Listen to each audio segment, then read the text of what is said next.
HTTP triggers, they allow you to control the device using your web browser.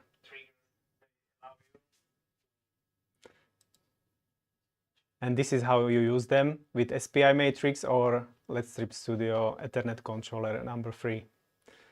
So this is the basic way how to use the HTTP commands, and I will show you how in the real web browser. I'm using Edge, but it doesn't matter what kind of web browser you use. Probably most of you are used to use Chrome or Firefox, but you can use also iPhone with Safari or whatever, Raspberry Pi, for example. So as I have showed you in the presentation, how to use the HTTP triggers is to use the first part of the IP address is the IP address of the controller you want to control, and then you use this set autoplay HTML. So let's try to type it in the address. Okay, I have it here already, so I just press enter, and as you can see, you are able to see the web page where you have all the available commands which you can use with this set autoplay HTML. So let's try to use some of them. Let's try to set the animation.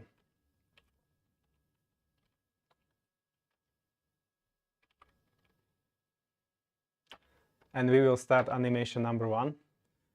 Michael, can you please switch the camera to the top? So I have here three LED strips connected to the controller, and via the web configuration I'm able to switch the animations. So now I'm playing animation number 2 or number 3 or number 3. So basically the animations, they are stored inside the device on the SD card, and via the web browser I'm able to switch between them. So the animation, that's only one command. What I can do, I can also, if you check this command here, I can set brightness. So let's try it. I will set brightness to maximum, which is 255. And if Michael will switch to the top camera, you can see the brightness is higher. I will lower it to, let's say, 10%, and as you can see, you almost can't see. I will increase it a little bit so we can see the brightness is a little bit lower. Please keep the camera, and now again we switch to maximum. Of course, this is not so practical, I mean, to use the computer and web browser, but the real power of the HTTP commands comes with, for example, telephone, with mobile. So I have here my iPhone, and as you can see, I'm able to switch between the animations using the iPhone. So if you are more advanced users, you can, for example, use the shortcuts and create your own commands which will switch the different animations, or, for example, control the brightness of the running animation. And what we also like is to use this feature with some external devices used for smart home. And I have here Shelly. It's a very nice platform which they provide different kind of solutions for smart home, and this is the switch which I can use again to change the animation. So with this button I can set the next animation, or I can go back to previous one, next one, previous one. So these two buttons, the way they are programmed, they send the HTTP commands back to our LED controller number 3.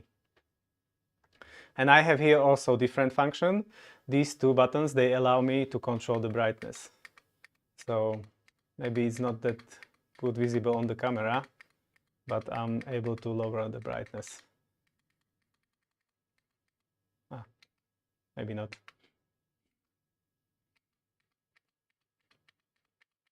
Yes, I'm lowering the brightness.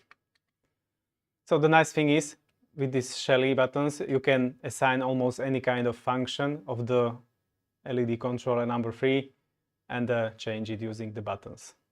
It's again very practical for smart home applications.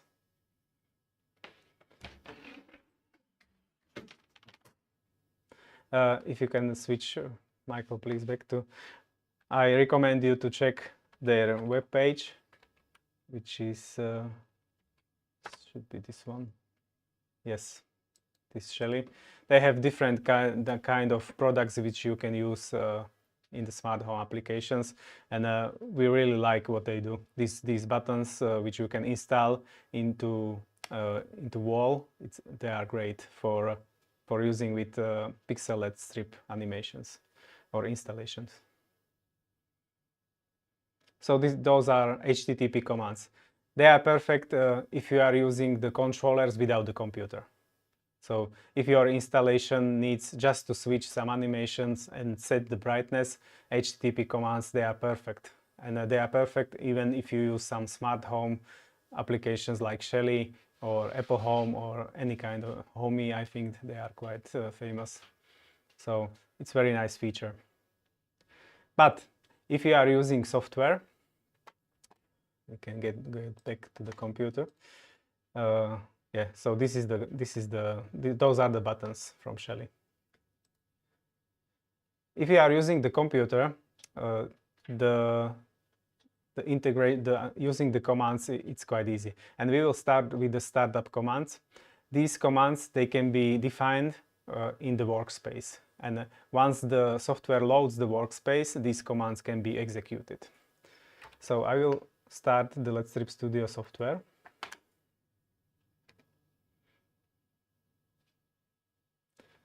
And hopefully it will start. So I have here different animations. And what you can do, yes, I can switch between them. Again, I'm controlling it directly from the software. And here in the other menu, you have startup commands. So let's click it. And here you are able to define the commands which will be executed once the software is started. So we will try it. I will add, let's say, command select scene. And which one? I think I like scene number 3 out of bank number 1. And now when I save the workspace and close the software and I start it again, the scene number 3 should be started automatically. Yes, and it is. So scene number 3 is already running once the software starts. Of course, there are different kind of commands you can use. I will remove the select scene command. And here you can see the list of the commands which you can execute. The one we really use, especially for the clubs, is demo. Because usually in the clubs they don't want another person to control the pixel LED animations installation. So they just run the software running on demo. And you can execute start demo mode at the start of the workspace. So I have here demo number 1 ready. Again, we can save the workspace, so the commands are saved. And we will start the software, and the demo mode should start running.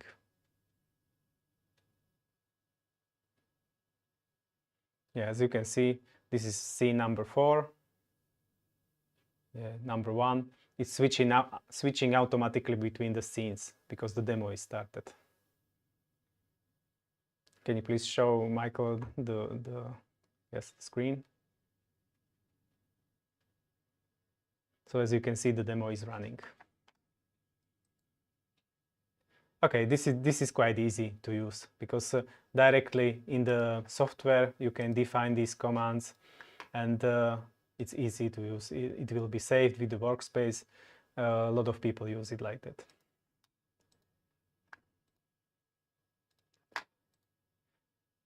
So when to use them? When you want to start some kind of command when the workspace is started. But if you need more powerful control of the Let's Strip Studio software, you can use command line. And again, I will show you how. So from the latest upgrade, latest version of the Let's Strip Studio software, you are able to use the command line commands. So I will close the software and I will start the command line prompt. I can use it. I can use the start menu, type in CMD, and the command prompt will start. As you can see, I'm in a different directory. You can use cd command to walk through the folders of the computer. cd means change directory. And if I use cd/, it will go back to root directory. And now I can type in cd program files. I need to get where is the Let's Strip Studio located. So let's go to show tackle and Let's Strip Studio directory. If you need to see the list of available files in the directory, you can use dir command. And we have here the Let's Strip Studio 3. This one here. So this is the exe file. And now using the command line, you can type in commands. So let's use, I need to put the LSS3 into quotes because the 3, there is a space between LSS and 3. So we'll use the quotes. And if you want to get list of available command line commands, you use /?. So let's try it. So Let's Strip Studio is starting and it should give me the list of available commands. And this is it. So here you can see all the available commands which you can use from the command line. So let's try some. We have here select scene command, which can be used to start some of the scene once the software starts. So the software is started, nothing happens. But we can use select scene command, and I will type in the index, the number of scene which I want to start. So let's start scene number 2. And if we don't have any bug in the software, which sometimes happens, the scene number 2 should start. Yes, as you can see, it's running.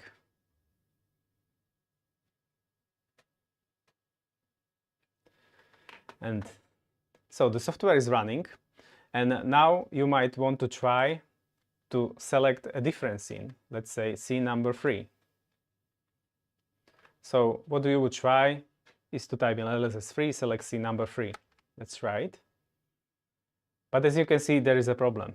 Another instance, another software starts, because that's the default behavior. If you can see, I have 2 instances of the Let's Strip Studio running, and this is probably not something I want. So I will just close the new instance.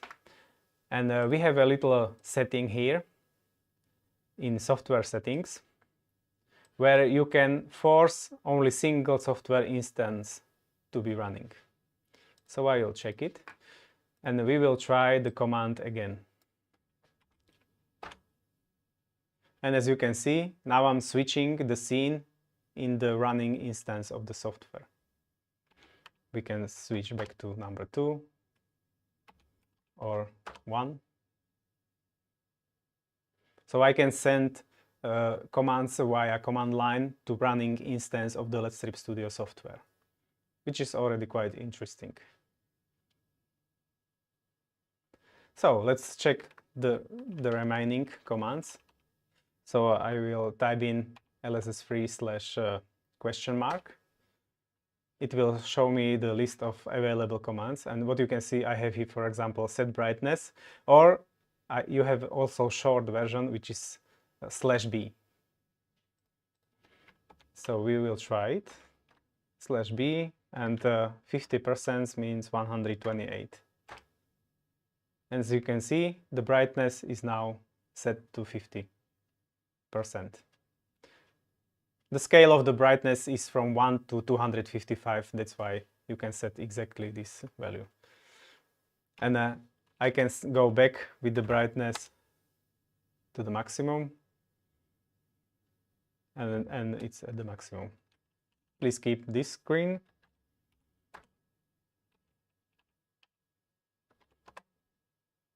So I have low brightness. And maximum again. Of course, you can use, and there are more commands to use. For example, the one you might want to use again is to start the show. I should have a show here. Yes, show timeline. And again, you might want how to start the show. We can ask the question mark. Start show. Yes, so it's start show command. So we will type in.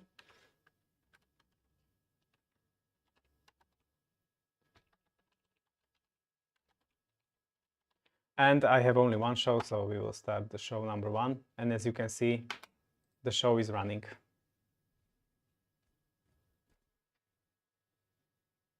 So this is quite practical. And what's nice, especially if you quite often you might want to use the pixel LED installation together with LED screens.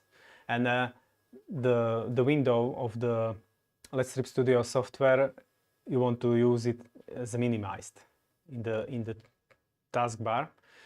And this is also possible to use using the commands. So we will check the question mark. And here you have special command WS, set window state. And you can use the minimized switch.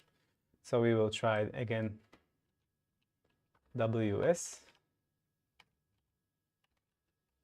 minimized. And as you can see, the software is now running in the taskbar.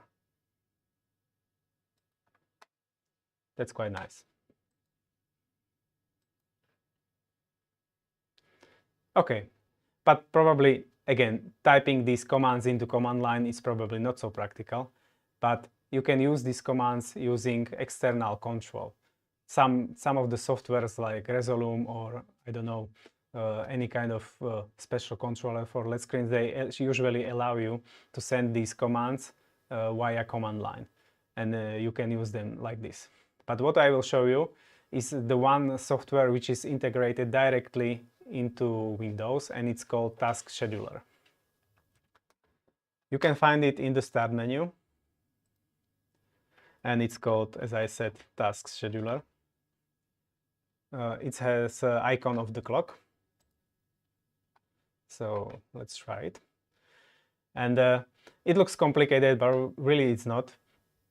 Here you have, here you have the list of commands which are running at certain time of the day. And you can add here your own comments. So let's create the basic task. We can name it, I don't know, LSS start scene number 1. Just so we can see it, I will turn off the scene, so there is nothing running. We can click next in the task scheduler. You can define when you want to run the task. And we will now set it for daily, but you can, for example, run it only once per week or only during the weekends. It's up to you. So we will use the daily command, and here you can define also exact time when the task should start. We have now 17:25, so I will set it to 27.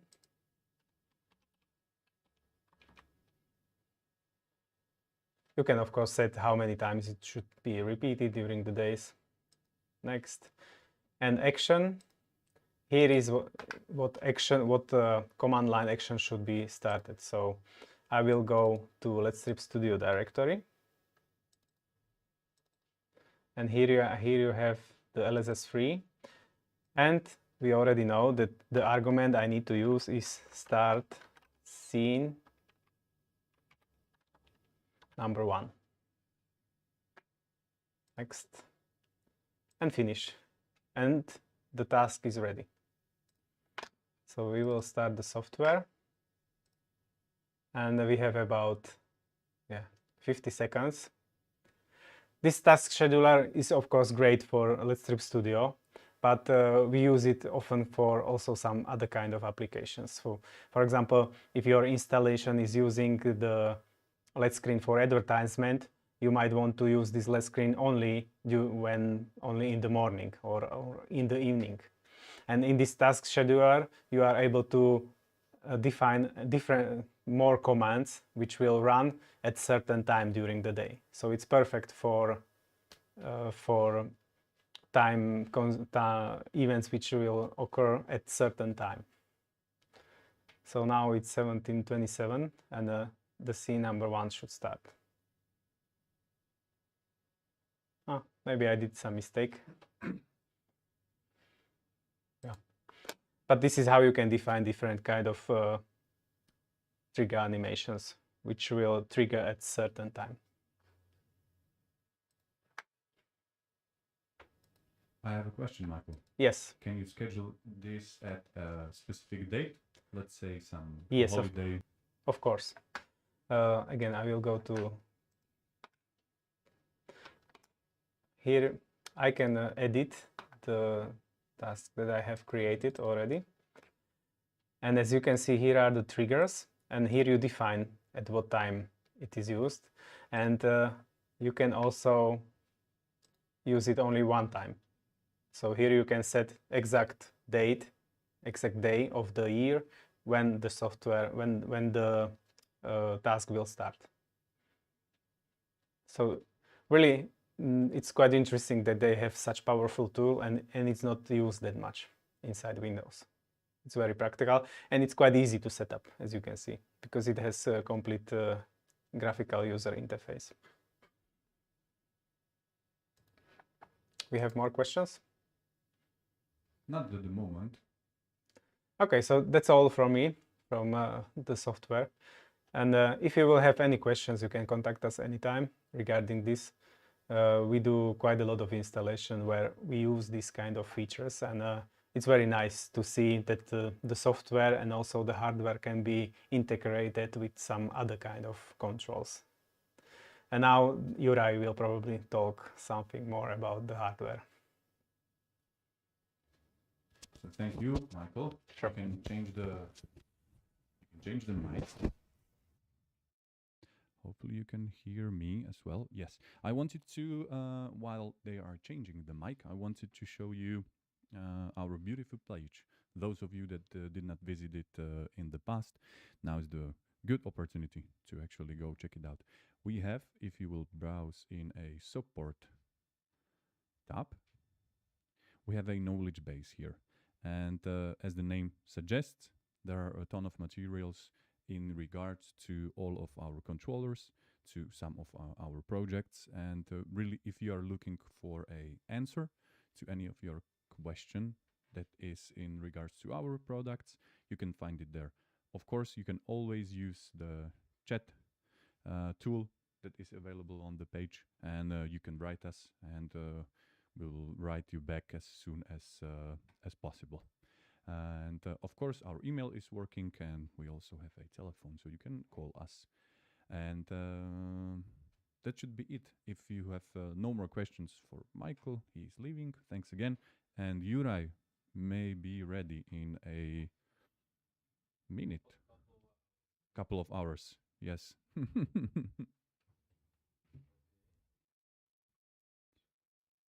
Oh, yes. And I forgot. Sorry, Juraj. I will just jump into that. And those that don't like to use chat and don't like to use their telephone, you can always schedule a free consultation on our page. Remember, anytime you are making a reservation or booking a consultation, the time that it is showing is your local time, so you don't have to you don't have to calculate the difference between time zones. So this is a great way how you can get in contact with us and talk about your projects in the future. And I think that would be it from my side. And we can go to Juraj. Yep. Ešte sekundu. Áno. Maybe you need some help, Michael? Okay. There you go. Hi. Nice to see you again. Even I not see you. I want to talk just quickly about two things, and it is symmetry, also known as differential data on our devices, especially LEC3 or SPI matrix devices, where this feature is built in. And also I will talk just a little bit about something confusing about the backup data on LED strips, which has a backup feature. So what I did is I connect two oscilloscope probes to LEC3 controller. I know it is not visible probably, but Michael, can you switch on for the top camera? Yeah, perfect. So I will show you what we done here. On output 4, I connect two probes, and on our devices we have two data ports. One is called C/B, and another one is called D/A. It may look quite confusing, yeah. Yeah, here it is C/B and D/A. It may be a little bit confusing, but I will explain why it is like this and what it is used for. So it will help you to understand these signals on your installations. What you can see on the scope now is one probe, this purple, is connected to data. It's D/A. So in this time it is D. And this green probe is connected to C/B, what is the clock. So now you can see this is the data and this is clock, because the clock is much higher rate. So this is the typical signal how it looks for this kind of LED strips. Most LED strips are using just the data, so they are asynchronous. It means they no need clock signal. So, but anyway, the clock signal is generated, and this means D. So this channel is D as a data, and this channel is C like a clock. Okay, so we can see data and clock. But in long cable runs, where you need to run signal from controller to your LED far away, like 50 meters or 100 meters, then the common mode data, like just one wire for data, is not enough, because it will be interrupted, and you have to use a differential mode. And as a differential driver is built in LEC3 device, we can switch on in advanced settings. Yeah, you can see here in advanced settings I can enable symmetry for LED. So I click it. Michael, can you show the oscilloscope? Yeah, and right now I click on enable symmetry for LEDs. And what you can see on the scope now, this is same as before, it's data, and this signal is negative of this one. So we switch to the symmetry mode, also known as a differential mode. And now this signal is data and this signal is data negative. Basically, in differential applications it is called A and B.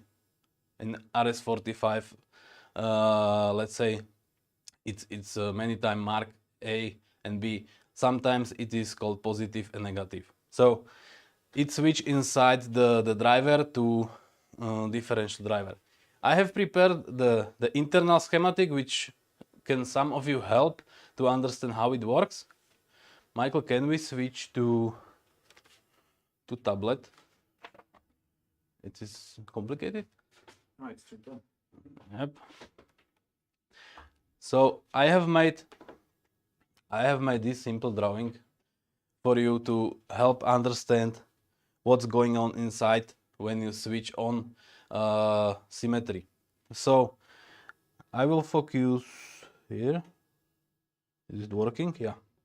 Okay. So this rectangle is microcontroller built in the LEC3 device, and as you can see, we generate the clock and we generate data. I will erase this. Up. So we generate clock and we generate data, and data goes to differential driver and single-ended driver. Okay, and the differential driver has enable input, and the common mode drivers has inverted enable input. So basically, if all of these are connected together, I will change the color, hopefully. So you can see this control signal is connected with all outputs in parallel to signal called symmetry enable. It means only one set of driver can be enabled at one time. So if symmetry enable is active in the settings, then all these differential drivers are enabled. Okay, but if the symmetry signal is disabled, yep, then these common mode drivers are enabled. Okay, I hope it is clear. It's very simple, and it help you to understand why there is D/A and C/B, because I will erase this. Because the D means data and C means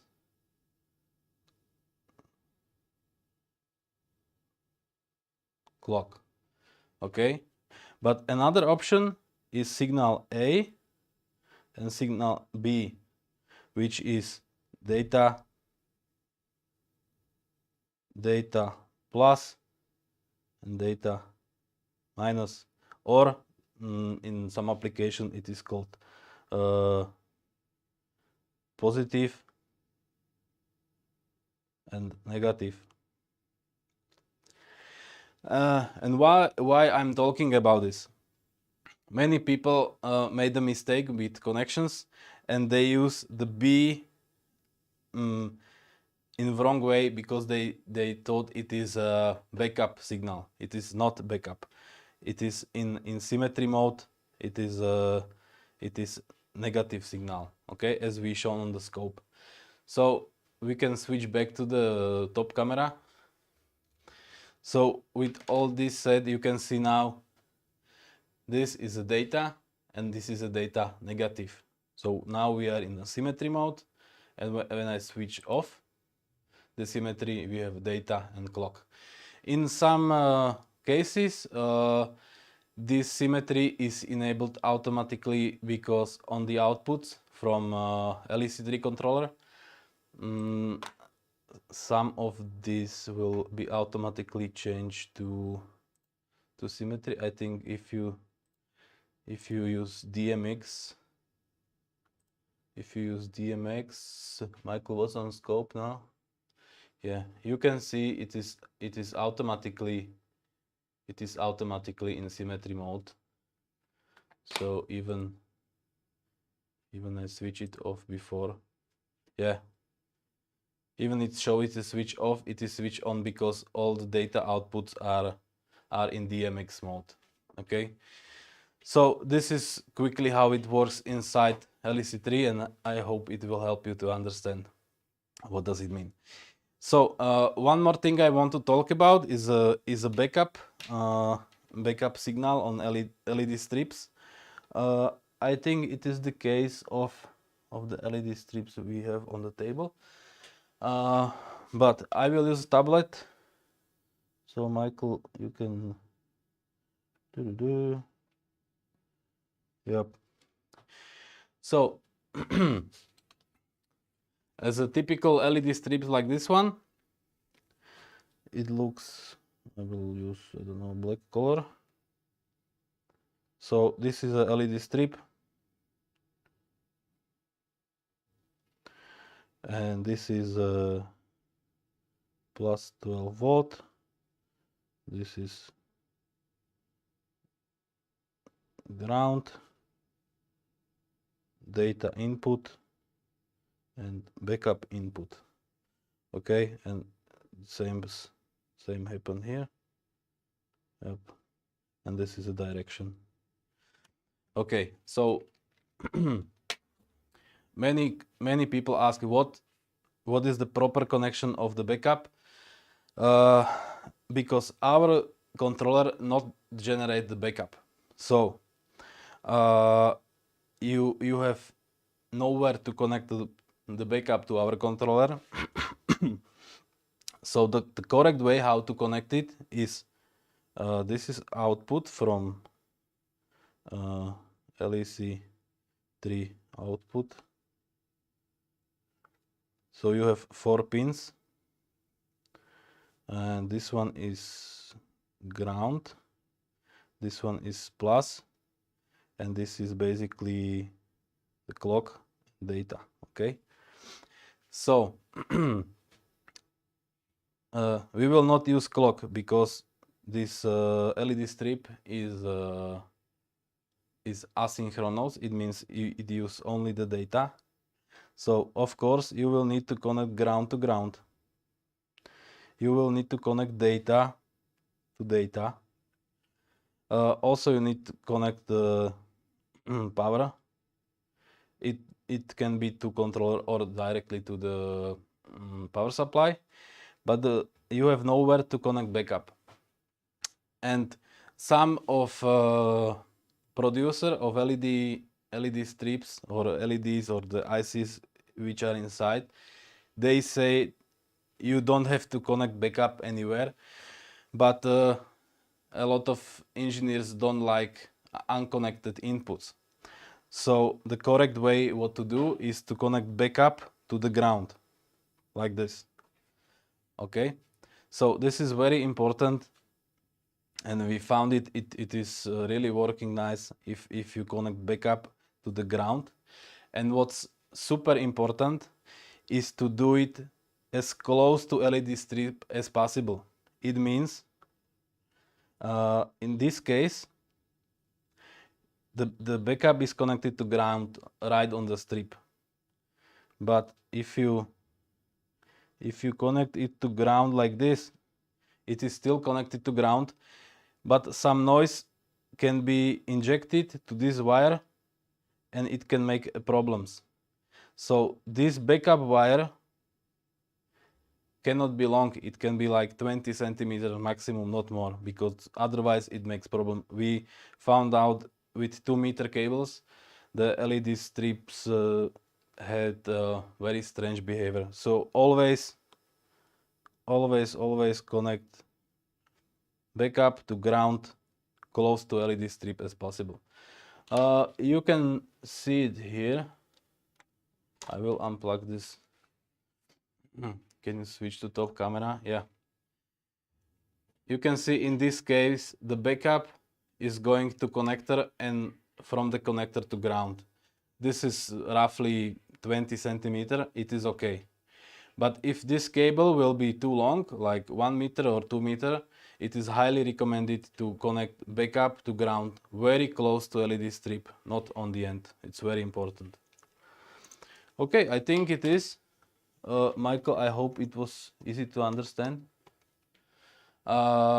Maybe our viewers can confirm if something is not clear. Michael, do we have some questions from There are you? no questions, but of course everyone will be available to find this on YouTube, and they can Okay. write us their questions maybe later, if there will be any. I hope that this is clear for now. Juraj was right that in the past we had a lot of questions from our customers, and because they were not sure how to connect this properly, so hopefully this will answer those questions. And I think that would be it from our side. We've covered the topics that we said that we will cover. Hopefully you have enjoyed the stream, and as I mentioned for a couple of times already, I will do it again. Any questions you might have, write us. We'll be more than happy to answer that. And that would be it from our side. Thank you very much for watching, and see you in the next session of our online training. Yeah, see you. Bye. Bye.